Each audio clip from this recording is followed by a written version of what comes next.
Meus irmãos, eu quero convidar todos a uma leitura bíblica na carta de Tiago, já lá mais para o final da Bíblia, gente.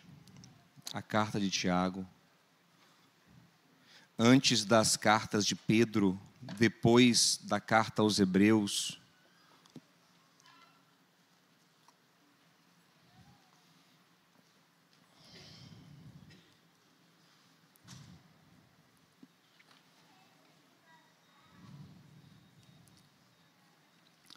Eu quero ler contigo a partir do versículo 12, de Tiago capítulo 1.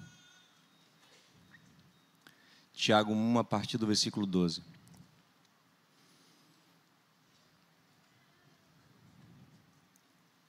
Diz assim: Bem-aventurado o homem que persevera na provação, porque depois de aprovado, receberá a coroa da vida que o Senhor prometeu aos que o amam.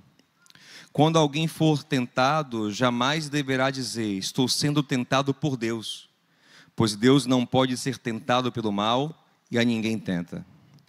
Cada um, porém, é tentado pelo seu próprio desejo, sendo por este arrastado e seduzido. Então esse desejo, tendo sido concebido, dá à luz o pecado. E o pecado, uma vez consumado, gera morte. Meus amados, eu queria começar hoje a mensagem fazendo uma referência à mitologia grega, mas só para ilustrar a palavra. Eu vou pregar a Bíblia. Mas eu não sei quem já assistiu aquele filme Troia. Assistiram Troia? Um filme obrigatório, né, gente? Em Troia tem um personagem chamado Aquiles, que inclusive é interpretado por um ator que dizem que parece comigo, assim, um rapaz, um Brad, alguma coisa aí. Brincadeiras à parte. Aquiles, na mitologia grega, ele foi uma criança cuja mãe pegou pelo calcanhar e mergulhou num rio de águas sagradas, fazendo o seu corpo se tornar um corpo especial, blindado, um corpo praticamente imortal. Aqui na Bahia diríamos que é corpo fechado. Então, se você batesse na cabeça de Aquiles com um porrete, né, uma madeira, ele não morreria. Se você enfiasse uma espada no peito dele, de alguma forma também, isso é mito, né? Mas ele não morreria. Entretanto, Aquiles tinha um ponto fraco, que foi o lugar onde sua mãe segurou no calcanhar. Naquele lugar a água não pegou direito e ali ficou um ponto fraco. Por isso que hoje ainda, para se referir ao ponto fraco de alguém, nós falamos que ali está o calcanhar de Aquiles daquela pessoa. E meus amados, eu acredito que a ideia de um ponto fraco, ela é profundamente bíblica. Olha o que Tiago está dizendo. Cada um de nós é tentado pelo seu próprio desejo. É por ele arrastado e seduzido. Tem versão que fala é por ele arrastado e enganado. E esse desejo da gente, essa concupiscência em outra versão, está nos levando para o quê? Para o mal. Tiago fala, esse desejo gera o pecado e o pecado gera morte, gera destruição. Não sei se você lembra da história de Aquiles, mas ele está lá, fortão, vencendo todo mundo, matou até o pobre do Heitor. Mas de repente, o Paris, muito mais fraco do que ele, joga uma flecha, a flecha bate justamente naquele calcanhar desprotegido e Aquiles morre. E aqui Tiago está dizendo que existem desejos em nós, existem inclinações em nós que vão nos matar. Existem pontos fracos em nossas vidas. E eu acho que Jesus também vai trabalhar nessa linha, ali em Mateus 5, ali em Mateus 18, quando ele fala assim, ó, se teu olho te faz tropeçar, se tua mão te faz tropeçar. O que ele está falando? Às vezes existe uma área específica na sua vida que ela é mais frágil. Ele não está falando de olho, literalmente, até porque ele está falando de arrancar o olho, ou cortar a mão, que é a solução que ele dá. Ele está falando de uma área. Tem uma área na sua vida que ela é mais frágil. Nós vamos ver na Bíblia aparecer algumas vezes lista de pecadores. Mais do que lista de pecados. Existem pecadores categorizados. 1 Coríntios 6, Apocalipse 21. E lá está uma lista, né? Não entrarão no reino de Deus tais e tais pecadores, avarentos, idólatras, adúlteros, ladrões. E lógico que nós, como filhos de Deus, não podemos estar encaixados nessa lista. Porque aqui são listas de pessoas entregues ao pecado. Ok? E nós não somos entregues a pecado algum, amém, gente? Entretanto, perceba como esses pecadores são categorizados. Como se tivessem pessoas que não cometessem apenas um pecado, mas cujo pecado se destaca em meio a outros. Então parece uma área mais fraca da vida dela. Então ela é caracterizada entre os idólatras, entre os adúlteros, entre os caluniadores. E eu realmente acredito que, por mais desenvolvido que alguém seja, todos nós temos pontos mais débeis em nossas vidas, e isso por uma série de fatores que nós vamos conversar aqui. Nós temos que lembrar que nós somos filhos de Deus, mas a nossa natureza ainda não está perfeita. Nós ainda não fomos glorificados. Nós ainda temos uma batalha interna contra o pecado que permanecerá até a glorificação, com a volta de Jesus e a ressurreição e transformação dos nossos corpos. Até lá, Gálatas 5, batalha, carne, espírito. Até lá, os efeitos da queda ainda são sentidos. Romanos 3:23, todos pecaram e foram destituídos da glória. Então, tem fraquezas. Se não estamos na glória, temos fraquezas. Mesmo convertidos, mesmo regenerados, temos fraquezas. E assim, se você não consegue perceber na sua vida um calcanhar de Aquiles, um ponto mais fraco, um ponto mais débil, eu tenho 3 hipóteses. A primeira hipótese é que você tenha alcançado um nível de desenvolvimento do caráter cristão tão grande, você está num nível de transformação, de santificação tão grande, está tão parecido com Jesus, que você já não consegue mais saber direito que área na sua vida é vulnerável. Isso é possível. É possível. Improvável, mas é possível. Mas se você tiver nessa primeira hipótese, você tem que saber que mesmo tendo todos os pontos, você não tendo um ponto fraco específico, você tem um ponto menos forte. Ok? E você tem que saber que o diabo, seu adversário, te conhece. 1 Pedro 5,8 diz que o diabo, nosso adversário, ele anda onde? Cercando o povo de Deus, procurando quem possa tragar, ferir, destruir, machucar. Ele nos analisa, ele nos conhece, ele é um grande analista de ser humano, ele conhece o ser humano de maneira perfeita, exímia. Então ele te cerca e ele sabe onde ele vai bater ali. Se você acha que todos os seus pontos são fortes, tem um ponto que é menos forte, então é sobre ele que eu quero falar. Mas talvez você ache que não tem ponto fraco por cegueira mesmo. Talvez o seu ponto fraco seja, na verdade, um ponto cego. Você não enxerga. E às vezes é engraçado que as pessoas enxergam em sua volta o seu ponto fraco e você não. Se acostumou com isso, acha natural, acha que é isso mesmo, que é para ser assim mesmo. Enfim, você não enxerga que isso é um ponto fraco. né? Tem um ditado, que eu não entendo o ditado, mas funciona, que é o macaco não olha para o rabo. Não sei porquê, acho que o macaco olha para o rabo sim, mas enfim. Não sei o que significa esse ditado. Mas ele diz isso. Né? Diz que tem alguma coisa em você que você não enxerga, que você não vê, apesar de outras pessoas conseguirem ver. Então, geralmente, isso é o mais comum. Quem não enxerga em si nenhum ponto fraco é porque o seu ponto fraco é também um ponto cego. E vamos lidar com isso aqui hoje. Uma outra hipótese que eu tenho para você não conseguir discernir um ponto fraco é que você vê tanta fraqueza em você. Você se vê tão fraco em tanta coisa que você não consegue saber qual é o seu ponto fraco. E para essa terceira hipótese, tem um conselho de um filósofo cristão da Idade Média chamado Baltasar Gracian, que eu gosto muito, que é o seguinte: ele fala o seguinte, perceba qual é o seu maior desafio de caráter, qual é o gigante que você luta no seu caráter, qual é o lugar onde você mais tem dificuldade, ainda que você tenha muitos problemas de caráter. Mire no maior.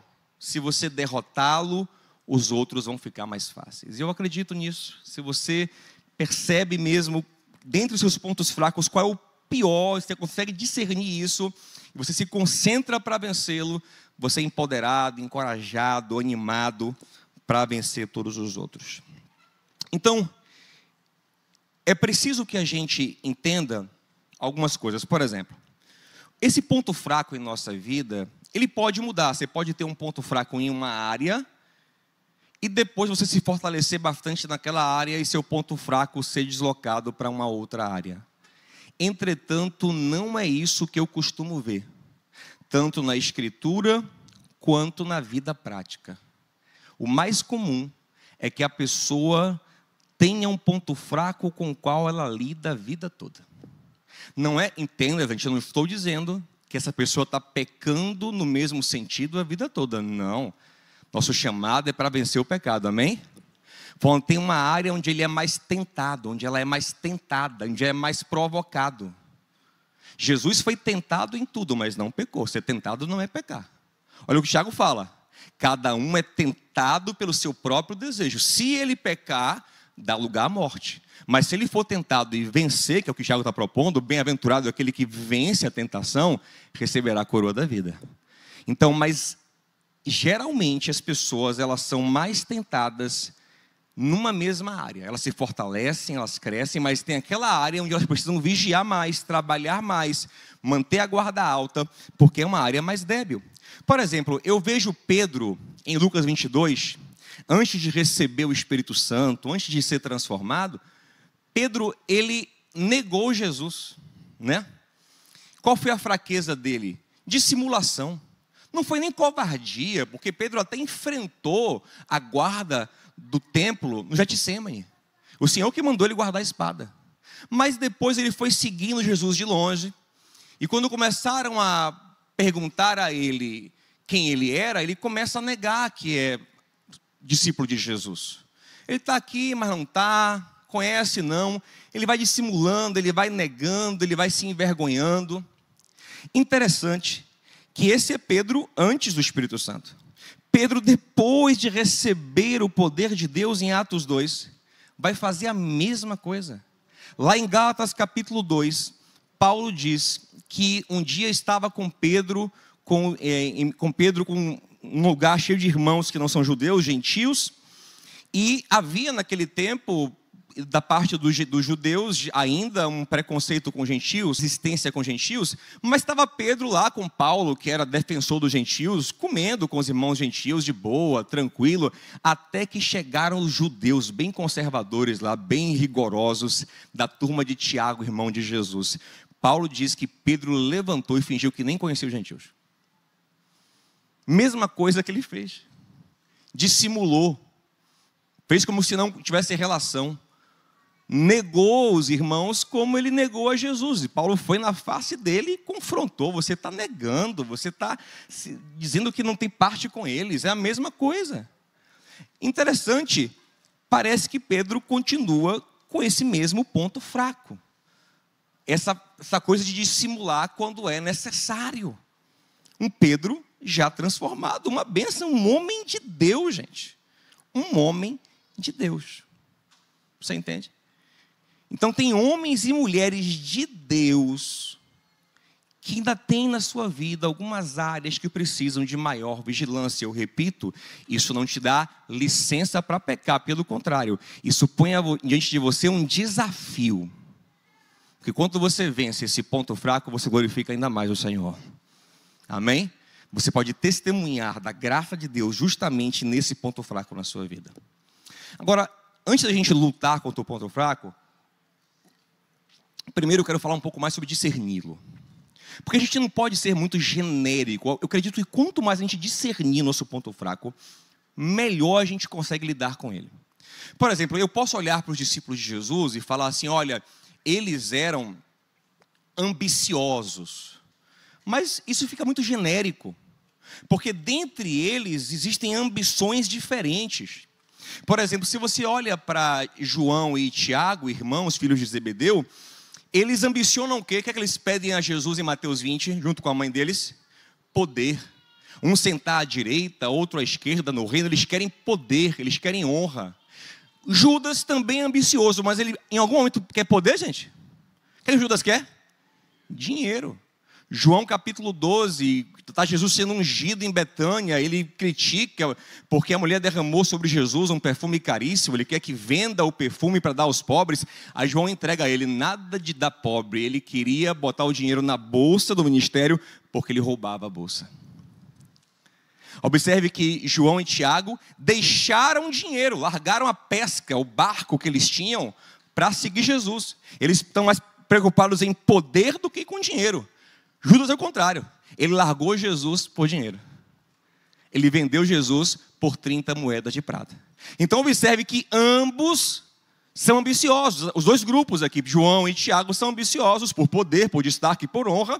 Judas também é ambicioso, mas por dinheiro. Então não basta falar, eu sou ambicioso. Você ambiciona o quê? Qual é a raiz que está por trás da sua ambição? O que é que no fundo você quer? O que é que você está buscando? São perguntas que eu me fiz muitas vezes. Qual é a minha motivação? O que é que me motiva? Por quê? O que é que eu estou buscando? Isso é profundamente transformador para a nossa mente. Quer ver uma coisa para você perceber mais como é importante diferenciar? Se eu fosse dizer que Davi e Sansão caíram pelo mesmo motivo, nós diríamos que caíram pelo quê? Por sexo, por mulher. Não é verdade, gente? Mas são casos muito diferentes.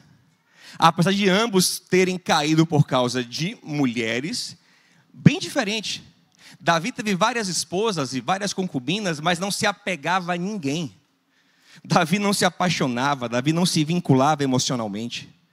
Davi, quando se apaixonou ou desejou Batseba, teve uma noite com ela e depois deixou para lá. Só voltou a ter contato porque soube que ela estava grávida. Davi, quando Jonatas morreu, disse em 2 Samuel 1,26 que o amor de Jonatas para ele era melhor do que o amor das mulheres. Ele amava mais o amigo do que as esposas. Davi era zero romance com as mulheres dele. Sansão é completamente diferente. Em Juízes 16:4 fala que Sansão se apaixonou por Dalila. Antes de Dalila, em Juízes 14, Sansão se apaixonou por outra filisteia. E aí, quando ele ficou noivo dela, mas deu um problema lá e o pai dela acabou dando ela para casar com outro homem. Quando ele foi cobrar o pai da moça, o pai falou assim, não, Sansão, fique tranquilo. Tem a irmã dela aqui que é mais nova e mais bonita. Fique com ela. Se Sansão fosse alguém como Davi, que a coisa é sexual só, Sansão diria, ótimo, mais nova, mais bonita, estou de boa. Sansão não aceitou, ficou revoltado, porque estava apaixonado pela outra moça. Então observe que ambos têm problemas com mulher. Mas um é estritamente sexual e o outro se apaixona. O outro se vincula. Sansão, Dalila está ali na cabeça dele, ô bem, me conta o segredo. E ele fica, aí a gente fala que ele ficou a ponto de morrer, né? Homem apaixonado é besta, gente. Ele ficou a ponto de morrer por dentro, porque ela ficava apertando a mente dele. Está assim na Bíblia, pode ler aí. Apertando a mente dele. Né? E ela falou tanto que ele ficou a ponto de morrer por dentro, sabe? Então Sansão é um outro tipo. Os dois têm fraqueza com mulher, mas de formas diferentes. Pergunta ao seu irmão assim, ó, você conhece a sua fraqueza? Você conhece de fato a sua fraqueza?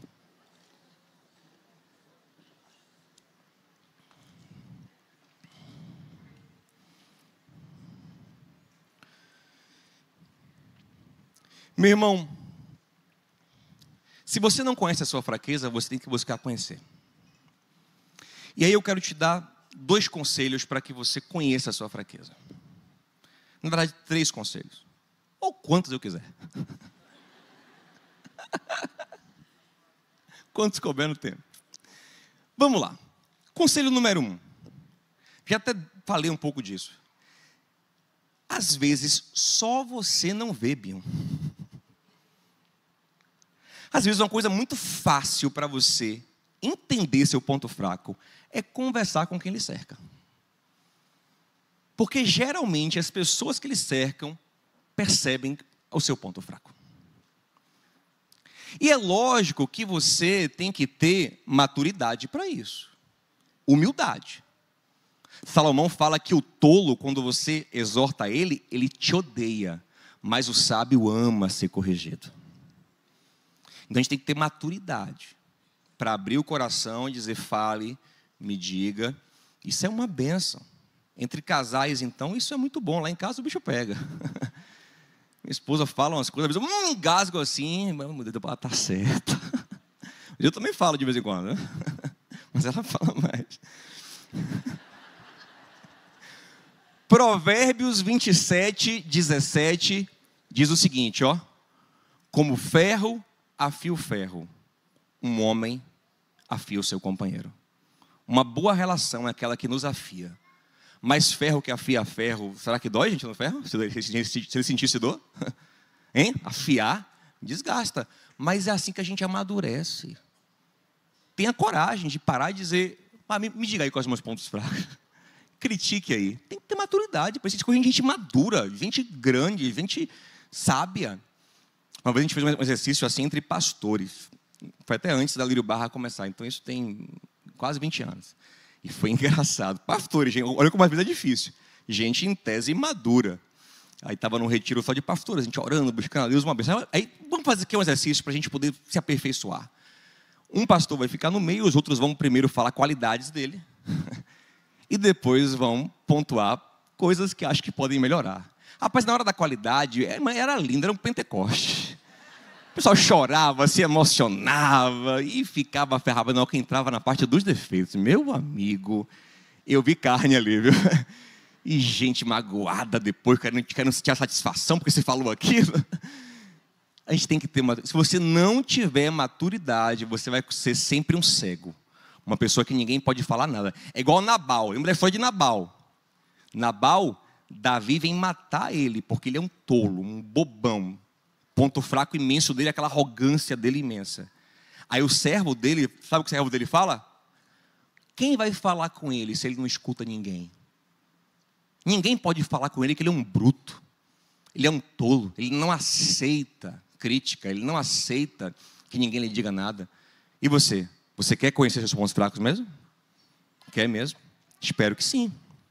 Provérbios 27, 6 diz que quem fere com lealdade ama.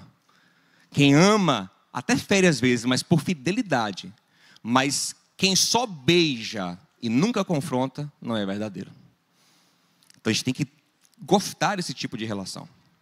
Mas às vezes, gente, presta atenção, mesmo quem nos cerca não será capaz de nos ajudar a discernir completamente os nossos pontos fracos.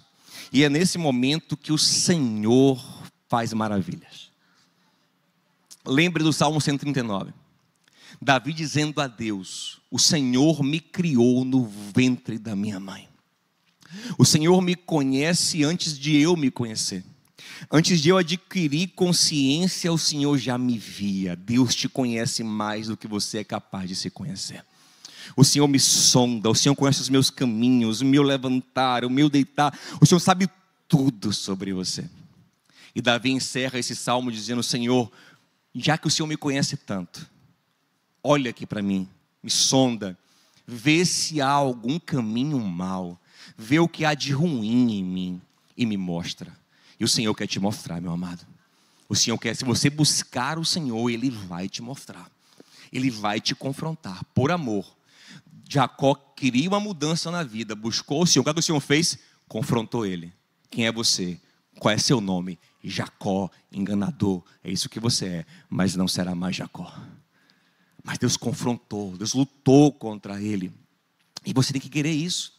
Você tem que ir para a palavra querendo ser confrontado. Tem gente que vai para a palavra, ouve uma pregação dessa, pensando em outra pessoa. Ah, se fulaninho tivesse aqui. Ai, bom, essa aqui é para fulano. É para você, Binho, viu? É para você, sobre o seu ponto fraco. Não de fulano, sobre o seu. Nesse mesmo capítulo 1 de Tiago aqui, ele diz que quem ouve a palavra é como quem vê a face no espelho. Para você se ver, ser confrontado por Deus. Então busca o Senhor para entender mais o seu ponto fraco. Eu quero te dar mais um conselho para que você consiga discernir seu ponto fraco. Que é você estar atento à herança de alma que você recebeu. Observe, eu não estou falando sobre maldição hereditária. Eu creio que as nossas maldições foram cravadas na cruz do Calvário. E sobre nós chegou a bênção de Abraão e a promessa do Espírito Santo. Como está em Gálatas 3. Entretanto, a gente não pode negar que existe uma herança psicológica, cultural, social e até genética que nós recebemos, gente. Existe uma herança que passa e isso fala muito do que nós somos. Você pode não querer admitir, mas olhar para o seu pai e sua mãe muitas vezes revela muito de você. Como olhar para você revela muito deles. Você tem muito deles. Primeiro, geneticamente, isso é cada vez mais comprovado. Vários estudos mostram que muito da nossa personalidade vem no gene. Muitas tendências para vícios, por exemplo, são genéticas. Tem gente que teve um pai alcoólatra, um avô alcoólatra que ele nem conheceu. Ele tem uma tendência ao alcoolismo diferenciada. Isso vem na carga genética. Tem várias pesquisas sobre isso. Tem uma de Minnesota, que eles fizeram com gêmeos bivitelinos e gêmeos univitelinos, que são idênticos, né, que têm o mesmo DNA. Os gêmeos de um só zigoto, ou seja, que tem uma carga genética idêntica, eles tinham 50% a mais de semelhança na personalidade. Isso não é à toa. É a genética influenciando a personalidade. Já contei a minha experiência aqui para vocês. Eu conheci meu pai biológico aos 26 anos de idade.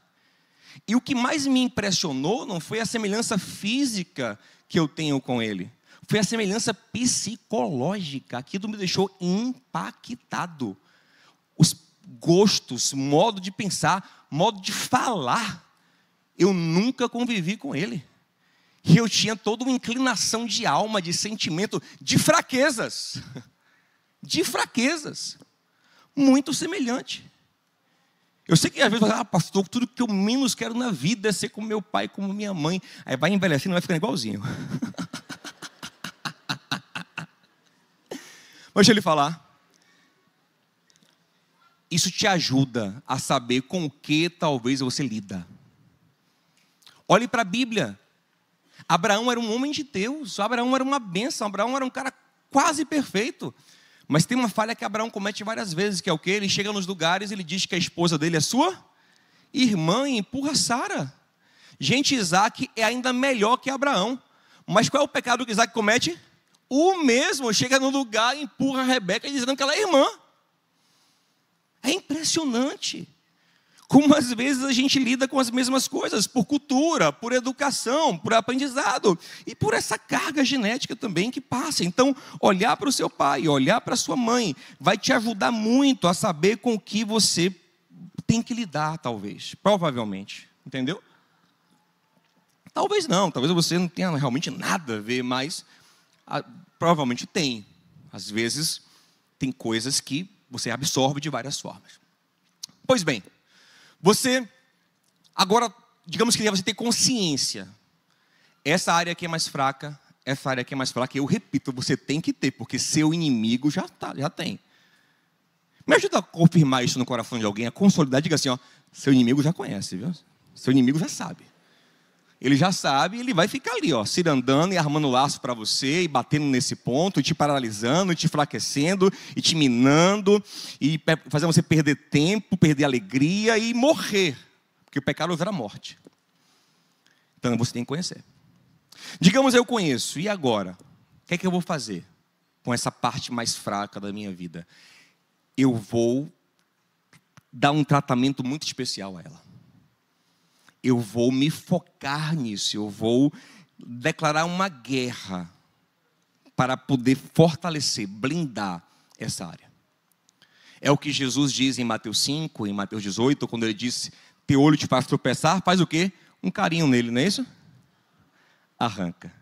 Tua mão te faz tropeçar, faz o quê?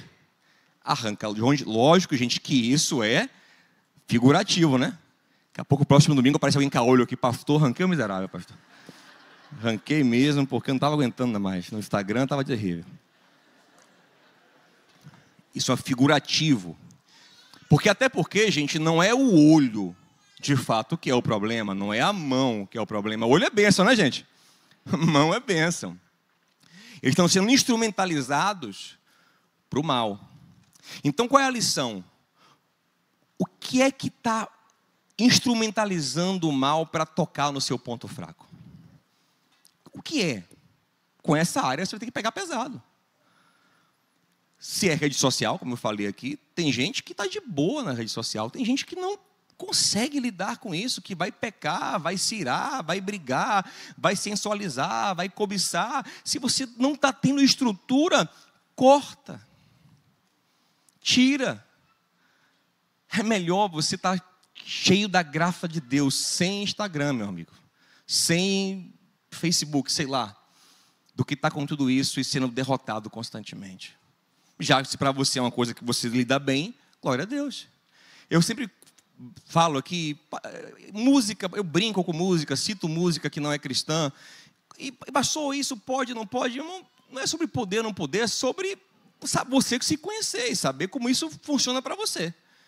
Porque, por exemplo, eu não consigo enxergar mal nenhum em alguém cantar para quem ama. Eu tenho tanto para te falar, mas com palavras não sei dizer. O quê? Como é grande? Todo mundo sabe, esse versículo não sabia, né? 1 Roberto Carlos 5,18. Gente, qual é o mal que tem nisso? Qual é o mal? Deixa eu lhe falar. Essa música é mais edificante do que muita música gospel. Essa música é mais construtiva do que muita música gospel. Só música boa essa música. A música boa. A gente tem essas coisas às vezes, né? Não, se for categoria gospel, não, gente, às vezes não tem nada a ver com nada. Não é nem meu assunto aqui, mas só rapidinho. Tem uma música mesmo que outro dia o cara revelou, que fez para Jesus, mas acabou fazendo sucesso no mundo secular. Aí os crentes, agora então é bênção. Que mentalidade. Enfim, não vou entrar nisso. Agora, se você, por ouvir essa música, lembra do ex, se você, por ouvir essa música, aí você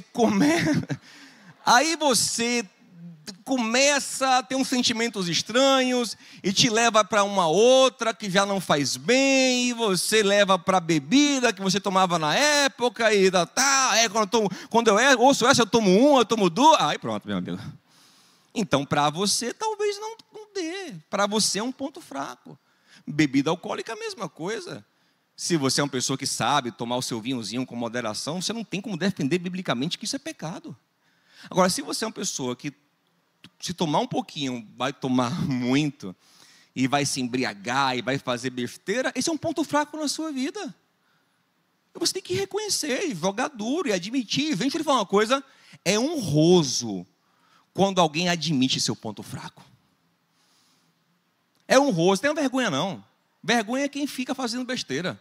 Quando você fala, não faço, não ouço essa música, não bebo, não vou para tal lugar, porque eu não tenho estrutura. Glória a Deus pela sua vida. pela sua humildade, pelo seu reconhecimento de que você não consegue lidar.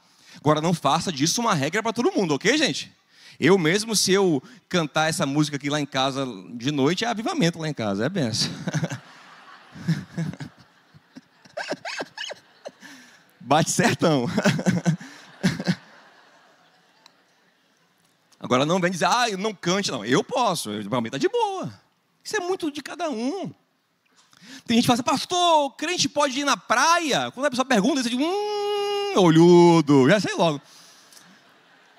Porque assim, eu vou na praia e vou de boa, gente. Assim, até porque eu gosto de ficar sozinho, me pico lá, né, saio andando, igual um andarilho, sou assim. Não olho para ninguém. Mas se você vai ficar atribulado, então para você não vai, meu irmão. Para você não rola. Admita seu ponto fraco. Isso é bonito, é honroso. É um princípio, por exemplo, os alcoólicos anônimos, que inclusive tem uma origem cristã. Vou falar sobre eles um dia, mais sobre eles aqui, muito legal. Os alcoólicos anônimos, eles vencem assim. São pessoas que param de fingir que têm um controle, e começam a dizer, não tenho controle não. Eu tenho um problema sim com isso. Eu tenho uma luta com isso. E aí eles começam a se apoiar. E essa sinceridade, esse posicionamento com firmeza diante da fraqueza, é os que os faz ter resultado, que os faz avançar. Então, arranca teu olho. Seja firme. Olha a diferença de Zaqueu e o jovem rico. Interessante que uma história é colocada depois da outra. Intencionalmente por Lucas, para dar esse contraste.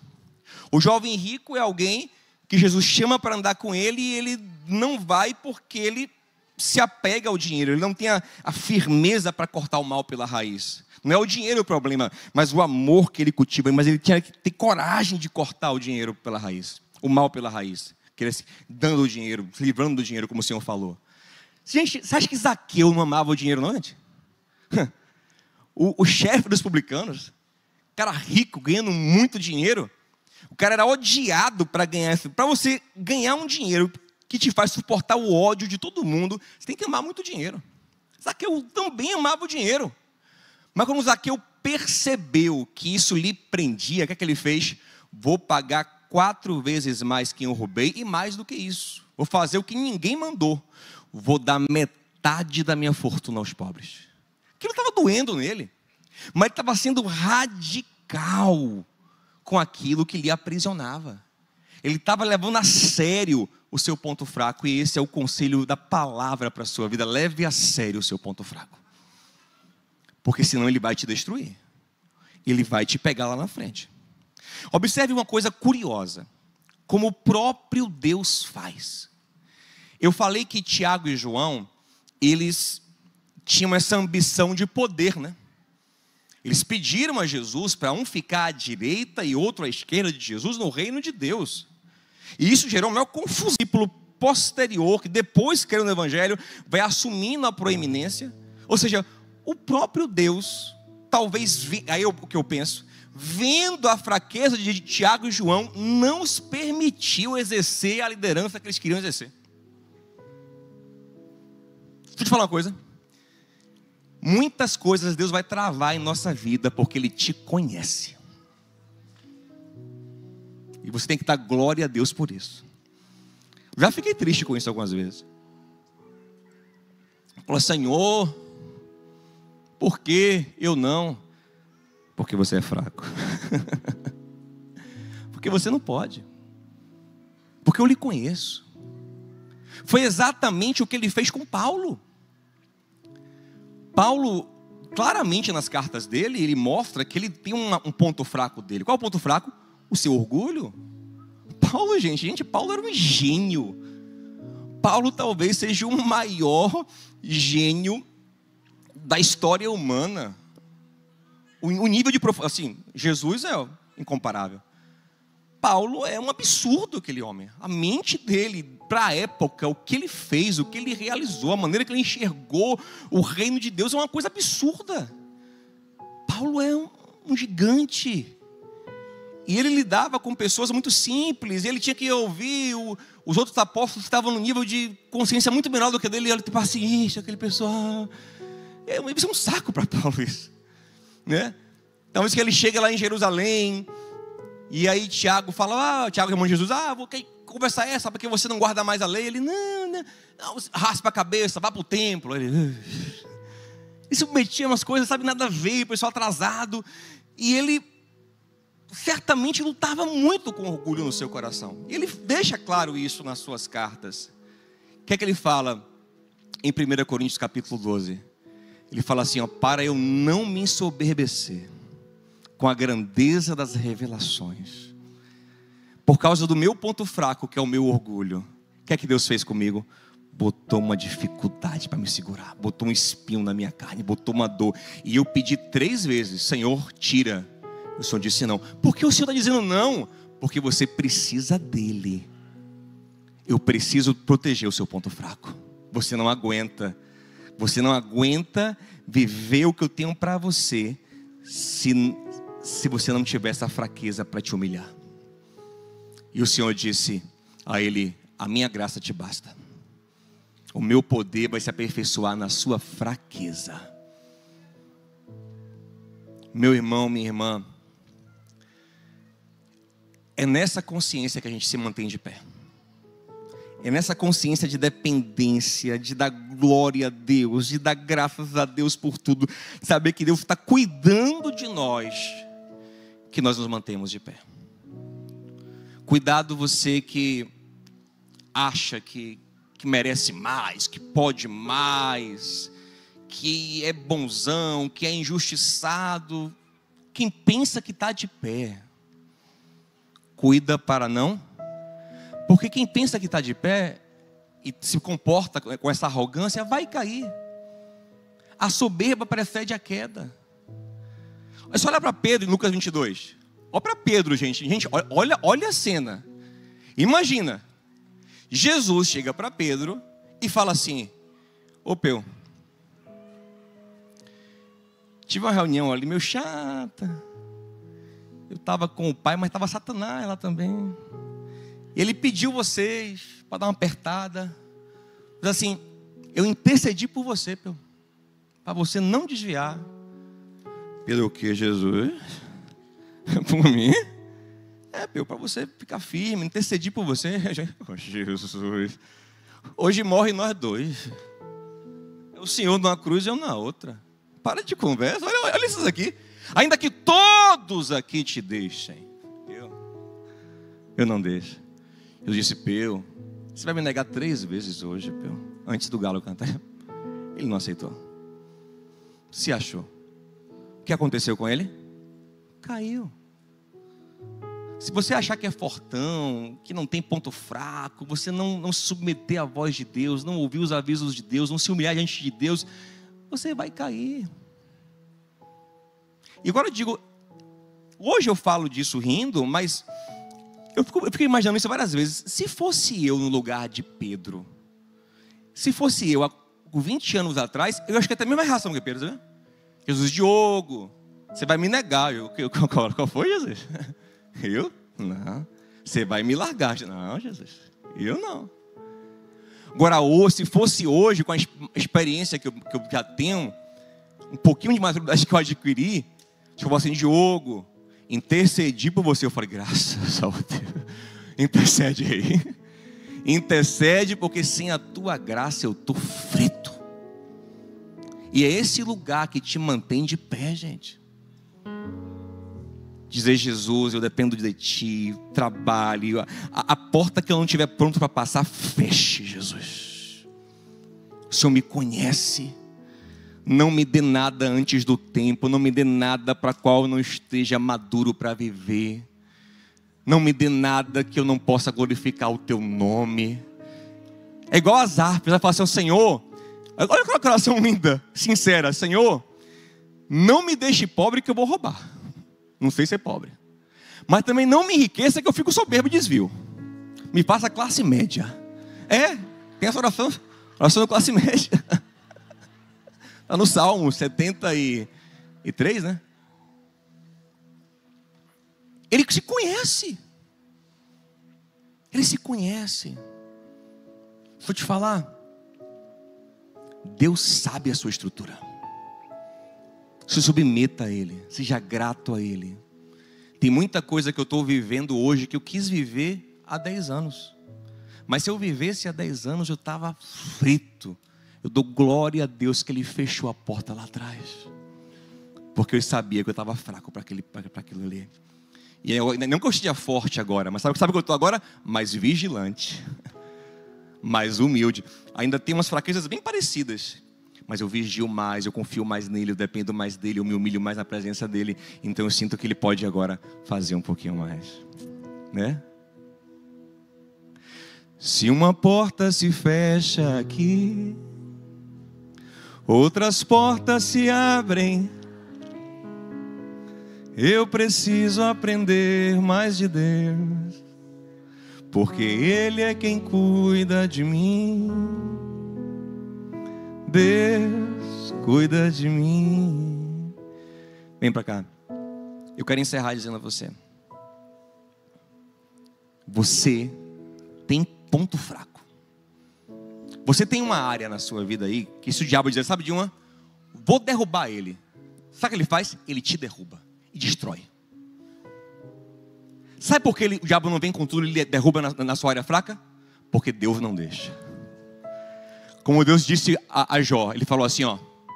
Deus disse ao diabo, ó, vá e toque nele até aqui. Vá até aqui, daqui você não passa. E Paulo fala, Deus é fiel. Ele não permitirá a tentação além do que possamos suportar. E junto com a tentação Ele dá o escape. Então, na verdade, você fica de pé, não porque você é forte, mas porque a graça te sustenta. Porque Ele te carrega. Porque Ele te segura. Ele não permite a tentação ser maior do que aquela que lhe te dá a estrutura. Então é com esse coração, é com essa vigilância, é com essa sabedoria, é com essa humildade que ficamos de pé. E que caminhamos na boa vontade de Deus. Que não somos destruídos, mas pelo contrário, vivemos a bênção e glorificamos a Deus em nome de Jesus. Amém? Vamos ficar em pé juntos e vamos orar para a glória do Senhor.